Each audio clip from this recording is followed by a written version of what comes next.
Para may tumatagas na langis dito. Ayan o. Yung bilog na yan. Diyan nalabas yung langis.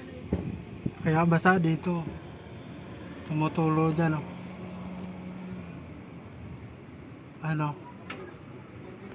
May mga langis-langis dito. Tingin ko dyan talaga tumutulo.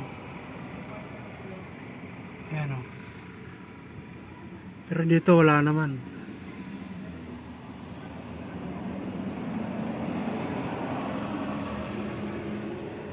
Ayan o.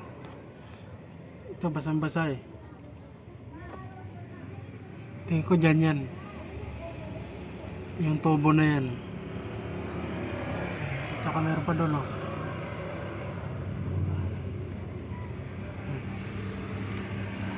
Dito wala naman mga basa-basa eh. Yan lang siguro. Yung tubo na yan. May tumatagas dyan eh.